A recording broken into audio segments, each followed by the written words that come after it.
আজকে আমরা একটা বিষয়ের উপর আলোচনা করব যে আমাদের নবী কেমন আচরণের মানুষ ছিলেন। তিনি জনসাধারণের সাথে কিভাবে চলতেন, কিভাবে মিশতেন, কিভাবে আচরণ করতেন, এটা একটা বড় বিষয়। এই একটা দিক, বড় একটা দিক। এই সাইড যদি আমাদের সম্পূর্ণতা আসে তাহলে আমরা মানুষ হব। আমাদের আচরণ আর আমাদের প্যারে নবী জনাবে মুহাম্মদুর রাসূলুল্লাহ সাল্লাল্লাহু আলাইহি ওয়াসাল্লামের আচরণ কি আমরা মোটামুটি একটা মানানসইয়ের মধ্যে রাখতে পারছি কিনা নিজেদেরকে আলোচনা শোনা আর নিজের চরিত্রটার সাথে মিলানো। আপনি কার চরিত্র মিলাবেন, আপনি কার জীবনীটাকে ফলো করবেন। পৃথিবীতে এমন একজন লিডার, এমন একজন নেতা কি আপনি দেখাইতে পারবেন যারে আপনি ফলো করলে আপনি পূর্ণাঙ্গ মানুষ হবেন? একটা মানুষ এই পৃথিবীতে নবী রাসূল ছাড়া তাড়াতাড়ি আপনি তো বের করতে পারবেন না। হ্যাঁ, সাহাবায়ে কারাম, তাবেঈন, তাবেঈন, তাদের দিকে তাকাইলে আমরা একটা নমুনা পাই যে নবী জীবনের আদর্শ বাস্তবায়ন কিভাবে করতে হয়, কতটুকু তারা করেছিলেন। খোলাফায়ে রাশেদার যুগ, আল্লাহর রাসূলের পরেও খোলাফায়ে রাশেদা, আমরা যেটা চার খলিফার যে শাসনামল আমরা দেখি, বুঝি, জানি, যদি ইতিহাস পড়ে থাকি তাহলে আমরা দেখব যে এই খেলাফত, তারপরে এই খোলাফায়ে রাশেদার যুগটা যে ছিল কত সুন্দর ছিল, কত সাদা সিধে ছিল। কোনো কাটাকাটি, মারামারি, হানাহানি ওই রকম কিছুই ছিল না। আর এগুলি না হওয়ার একমাত্র কারণ ছিল তারা তাদের ব্যক্তি জীবন, সামাজিক জীবন, রাষ্ট্রীয় জীবনটাকে তারা ফলো করেছিল মুহাম্মদুর রাসূলুল্লাহ সাল্লাল্লাহু আলাইহি ওয়াসাল্লাম। যেই দিন থেকে পৃথিবী নবী মুহাম্মদের নেতৃত্বকে ছেড়ে দিয়েছে, নবী মুহাম্মদের আদর্শকে বাদ রেখে নিজেকে সাজাইতে চেষ্টা করেছে, সমাজকে সাজাইতে চেষ্টা করেছে, পরিবারকে সাজাইতে চেষ্টা করেছে, মুহাম্মদুর রাসূলুল্লাহ সাল্লাল্লাহু আলাইহি ওয়াসাল্লামের আদর্শকে ব্যতি রেখে নিজেদের আদর্শে সেই দিন থেকেই সমাজে ঘুণে ধরা শুরু হয়েছে। আর ঘুণে ধরা সমাজ বর্তমান এই পরিস্থিতিতে আছে, যা সততা, যা লিডারের কাছেও নাই, নেতার কাছেও নাই, কর্মীর কাছেও নাই, আলেমের কাছেও নাই, জাহেলের কাছেও নাই। এরপরে পীর মুরিদ যাই বলেন না কেন, সর্বক্ষেত্রেই এটার একটা নিম্নগামী। এটা কেউ রূপ দিতে পারতেছে না। পীর তার মুরিদরে মানুষ বানাইতে পারে না, কারণ মুরিদরা পীরকে ততটা মানে না যতটা তার লিডাররে মানে। একজন খতিব তার মুসল্লিদেরকে মানুষ বানাইতে পারতেছে না, কারণ এই মুসল্লিগণ খতিবের কথার চেয়ে তার লিডারের কথাই বেশি শুনে। ঠিক তদ্রূপভাবে এই জাতি পুরাটাই নষ্ট হওয়ার পথে, এই জন্য যে এই জাতি কোরআনকে ফলো করছে না, নিজেদের মতাদর্শ দিয়ে, নিজেদের তন্ত্রমন্ত্র দিয়ে এরা নিজেরাও চলতে চায়, সমাজও চালাইতে চায়, পরিবারও চালাইতে চায়, দেশও চালাইতে চায়। যেই কারণে আজ সর্বক্ষেত্রে আমাদের এমন অবস্থা যে আল্লাহু আকবার, না আমাদের দুনিয়া না আখিরাত। দুনিয়াতেও নাই শান্তি, আখিরাতে কি হবে কিছুটা তো আন্দাজ করতেই পারি আমার কর্মকাণ্ডের উপরে মিল। কেন? কারণটা কি? কারণটা হলো আমরা বাদ দিয়েছি নবী করিম সাল্লাল্লাহু আলাইহি ওয়াসাল্লামের আদর্শ।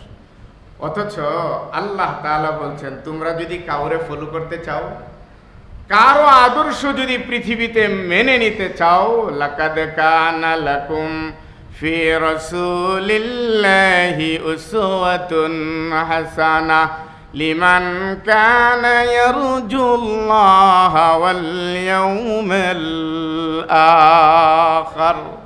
কি সুন্দর আল্লাহ পাক সূরা আহজাবে বলছেন, এই ঈমানওয়ালারা, তোমরা যদি কারো আদর্শ মেনে নিতে চাও, কারো আদর্শকে যদি তোমরা লালন করতে চাও, তাহলে তোমাদের জন্য আদর্শ স্বরূপ একজনকেই রাখা হয়েছে, সে হলো তোমাদের নবী, নবী মুহাম্মদুর রাসূলুল্লাহ সাল্লাল্লাহু আলাইহি ওয়াসাল্লাম। তোমরা যদি কারো কাছ থেকে কিছু শিক্ষা গ্রহণ করতে চাও, যেই শিক্ষা দুনিয়া এবং আখিরাতে কাজে লাগবে, তাহলে তোমরা ফলো করতে পারো মুহাম্মদুর রাসূলুল্লাহ সাল্লাল্লাহু আলাইহি ওয়াসাল্লাম। এ সারা মুহাম্মদ সাল্লাল্লাহু আলাইহি ওয়াসাল্লামের পরে তাকে সারা তোমরা কাকে ফলো করবা? যে নিজে বুকে হাত দিয়ে সে বলতে পারবে না যে আমার সারাটা জীবন আমি আমার আল্লাহর কথা মোতাবেক সাজাইছি।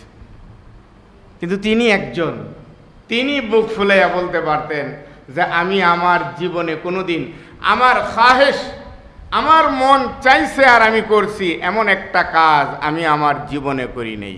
নবুয়তের আগেও না, নবুয়তের পরেও না। নবুয়তের আগে না করার কারণে সারা মক্কা, মদিনা, সারা আরব জুড়ে মুহাম্মদ সাল্লাল্লাহু আলাইহি সাল্লাম ছিল নারী পুরুষ সকলের কাছে তাদের নয়নের মণি, তাদের চোখের পুতুলি ছিল হযরতে মুহাম্মদ রাসূলুল্লাহ সাল্লাল্লাহু আলাইহি ওয়াসাল্লাম।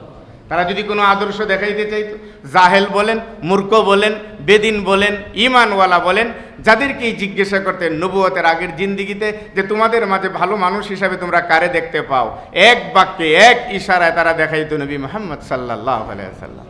আর নবুয়তের পরে তো আর কোনো প্রশ্নই আসে না। যার নবুয়তের আগের জিন্দিগিটাই এরকম, কাফের, বেঈমান, ইহুদ, নাফরমান, সব মুহাম্মদ সাল্লাল্লাহু আলাইহি ওয়াসাল্লাম শুধু খালি কেমন তার আচরণে মুগ্ধ হয়ে সারা পৃথিবীবাসী তাকে উপাধি দিয়েছিল আল আমিন। পৃথিবীতে সত্যবাদী যদি কেউ থেকে থাকে তাহলে একজন, তিনি কে? আমাদের নবী সাল্লাল্লাহু আলাইহি ওয়াসাল্লাম।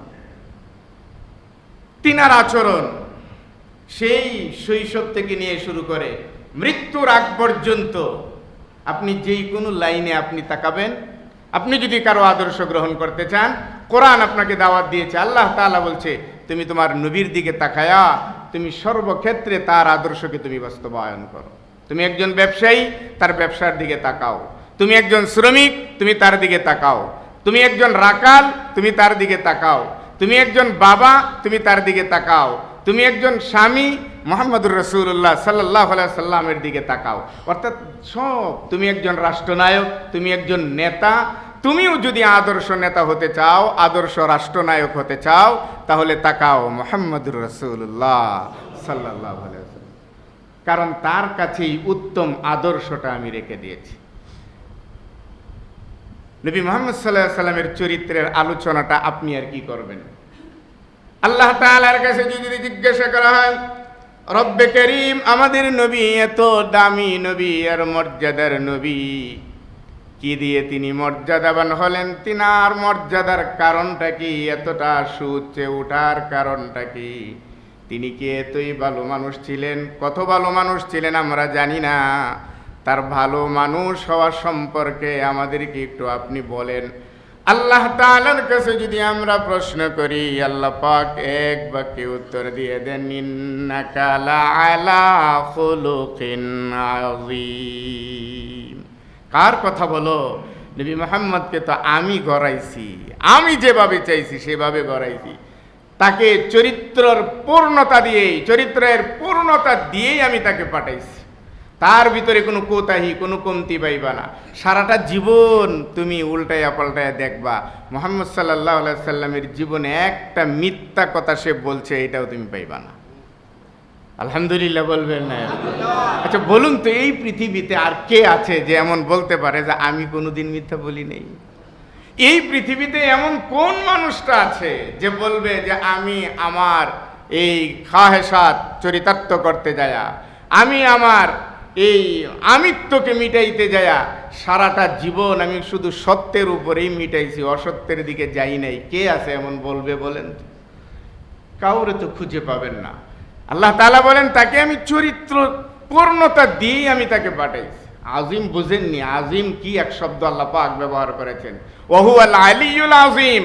আল্লাহ তাআলা এই আজিম শব্দটা আল্লাহর শানে ব্যবহার করেছেন আয়াতুল কুরসির ভিতরে। সারা কোরআনের, গোটা কোরআনের ভিতরে যে আয়াত, অনেক গুরুত্বপূর্ণ আয়াত, যে আয়াতকে অনেক কিছুই বলা হয়, সেই আয়াতের শেষটা হচ্ছে ওয়াহুয়াল আলিয়্যুল আযীম, আযীম। আর সে আযীম শব্দটা আল্লাহ তাআলা আইনা আবার ব্যবহার করলেন নবীজির চরিত্রের শানে, ইন্নাকা লাআলা খুলুকিন আযীম। আযীম হলো এমন এক শব্দ, এই শব্দের ব্যাপকতাটা এত বেশি যে এইটা আপনি আন্দাজ করতে যায় কোনোদিন আপনি এটার শেষ সীমা কোন পর্যন্ত এটা আপনি বুঝতেই পারবেন না। এটা আপনি বুঝতে পারবেন না, বুঝাটা সম্ভব না। এত ব্যাপক অর্থের শব্দ হলো আযীম। সে আযীম আল্লাহ তাআলা বলছেন, আমার নবীর চরিত্র সম্পর্কে জিজ্ঞাসা করছো? আমার নবী হলো ইন্নাকা লাআলা খুলুকিন আযীম। তার চরিত্র সম্পূর্ণ পূর্ণতা দিয়েই তাকে সৃষ্টি করা হয়েছে। সকল দিকে কোনো কোতাহি নেই, কোনো জায়গায় কোনো কোতাহি পাইবা না। এখন আমরা যদি মনে করি যে সেই চরিত্রের একটা নমুনা কি হতে পারে, তাহলে আমরা বুঝলাম, কিন্তু এই চরিত্রের একটা নমুনাটা কি হতে পারে। রাসূলও যখন আইসা ঘোষণা দিলেন বুইসতু লিউতাম্মিমা মাকারিমাল আখলাক, হাদিসের ভিতরে আল্লাহর নবী নিজে বলেন বুইসতু, আমাকে পাঠানো হয়েছে লিউতাম্মিমা মাকারিমাল আখলাক, চরিত্রের পূর্ণতা দান করার জন্য আমি মুহাম্মদকে পাঠানো হয়েছে। সুবহানাল্লাহ। অন্য এক হাদিসে তিনি বলেন বুইসতু মুআল্লিমান, আমাকে শিক্ষক বানায়া পাঠানো হয়েছে, আমাকে শিক্ষক, জাতির এই শিক্ষক এবং রাহবার বানায়া পাঠাইছে। অথচ আমরা জানি নবী ছিলেন উম্মি, লেখাপড়া কোনো ভার্সিটিতে তিনি করেন নাই, অথচ তিনি ঘোষণা দিচ্ছেন বুইসতু মুআল্লিমান, আমাকে মানবতার মহান শিক্ষক হিসাবে পাঠানো হয়েছে। এখন কেউ যদি আশ্চর্য হয়ে নবীকে জিজ্ঞাসা করেন, নবী হে, আপনি চরিত্রের পূর্ণতা দানের জন্য আপনি প্রেরিত হয়েছেন, মানবতার শিক্ষক হিসাবে তামাম জাতির জন্য আপনি প্রেরিত হয়েছেন, আপনার চরিত্রের ব্যাপারে আল্লাহ পাক সার্টিফিকেট দান করেছেন। নবীরে, আমরা দিনের বেলায়ও দেখি আপনাকে, রাতের বেলায়ও দেখি, জাগ্রতও দেখেছি, ঘুমন্তও দেখেছি, কিন্তু আপনার চরিত্রের আন্দাজ তো আমরা করতে পারি নাই। মেহেরবানি করে আপনার চরিত্রটার ব্যাপারে আপনি নিজে একটা আন্দাজ দেন যে কি পরিমাণ পূর্ণতা আপনি দান করেছেন, কি পরিমাণ পূর্ণতা আপনি নিয়েছেন। নবী করিম সাল্লাল্লাহু আলাইহি ওয়াসাল্লামের এই চরিত্রের ব্যাপারে নবীকে প্রশ্ন করা হলো। নবীর সহধর্মিণী যিনি হযরত আয়েশা সিদ্দিকা রাদিয়াল্লাহু তাআলা আনহা, তাকেও সাহাবায়ে কেরামরা জিজ্ঞাসা করলেন, মা আয়েশা, আমাদেরকে আপনি আপনার স্বামী তমাম পৃথিবীর এই উম্মতের রাহবার নবীর চরিত্রের কথা আমাদের একটু খুলে খুলে বলুন। হযরত আয়েশা বললেন, তোমরা কি কোরআন পড়ো নাই? যে হ্যাঁ, পড়েছি। হযরত আয়েশা এক কথায় উত্তর দিয়ে দিলেন, গোটা কোরআনটাই ছিল তোমাদের নবীজির চরিত্র। আল্লাহু আকবার। সেই নবী করিম সাল্লাল্লাহু আলাইহি ওয়াসাল্লামকে সাহাবায়ে কেরামরা যখন জিজ্ঞাসা করলেন, ইয়া রাসূলুল্লাহ, পৃথিবীর কত লিডার দেখলাম, লিডাররা তাদের প্রশংসা করতে যায়, নিজের প্রশংসার কত কথা বলে তারা। নবী হে, আপনার চেয়ে লিডার আল্লাহর জমিনে আর কেউ নাই মানি। আল্লাহ পাক আপনাকে পূর্ণতা দান করেছেন, এই পূর্ণতার মাধ্যমটা কি আমাদের একটু খুলে খুলে বলুন। আল্লাহর নবীও বলেছিলেন, সাহাবীরা রে আমার, কিয়ামত পর্যন্ত আনেওয়ালা মানুষদেরকে শুধু জানায় দিবে আমার চরিত্রের ব্যাপারে আল্লাহ পাক যেমন সার্টিফাই করেছেন, আমার চরিত্রটা অন্য কিছু দিয়া না, আল্লাহ তাআলা যে কোরআন নাজিল করেছেন সেই কোরআনটাকে পুরাপুরি মানার কারণে আল্লাহ পাক আমাকে চরিত্রের পূর্ণতা দান করেছেন। গোটা কোরআনে আল্লাহ পাক যত আদেশ করেছেন সব আদেশগুলি আমি মুহাম্মদ মেনেছি, কোনো এক জায়গায়ও আমার দুর্বলতা নাই। আল্লাহ আদেশ করেছেন আর আমি মানি নাই, এটা হয় নাই। গোটা কোরআনের ভিতরে যত নিষেধ আল্লাহ পাক করেছেন সব নিষেধগুলি আমি মেনেছি, এমন কোনো নিষেধ নাই যে আল্লাহ পাক নিষেধ করেছেন আর আমি করেছি, গোটা জিন্দিগিতে তোমরা খুঁজে বের করতে পারবে না। আমার এই মানার না মানা, যেইভাবে কোরআন নাজিল করেছেন এই কোরআন আমার উপরে নাজিল হয়েছে আর আমি কোরআন মেনেছি, এই কোরআনের মানা দেখে আল্লাহ পাক তোমাদেরকে উদ্বুদ্ধ করেছেন, মা আতাকুমুর রাসূলু ফাখুযু ওয়া মা নাহাকুম আনহু ফান্তাহু। আল্লাহু আকবার। আল্লাহ পাক বলেছেন, হ্যাঁ, আমি যেই নবীর উপরে কোরআন নাজিল করেছি এই কোরআনের সবগুলি আদেশ আমার নবী পালন করেছে, কোরআনের সবগুলি নিষেধ আমার নবী মেনেছে। এখন সুতরাং এই নবী তোমাদেরকে যা বলবে, মা আতাকুমুর রাসূল, তোমাদের নবী কোরআন সহকারে যা নিয়ে এসেছে সেই নবীর সব আনিত সব বিষয়কে, বিধানকে কিয়ামত পর্যন্ত আনেওয়ালা সাধারণ মানুষ সব পেশাজীবীর মানুষ, এরপরে দল ও নেতা এবং কর্মী যারা আছে সবার জন্যই আমি আল্লাহ তাআলা অর্ডার করছি, তোমাদের রাসূল যেইভাবে যা নিয়ে এসেছেন, যা করে গেছেন, তোমরা সেইগুলিকে ধরো।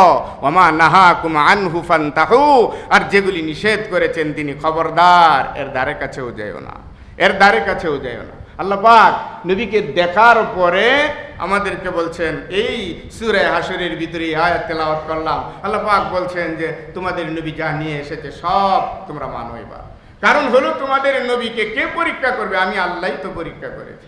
জীবনে বিপদে পড়েও একটা মিথ্যা কথা বলে নেই।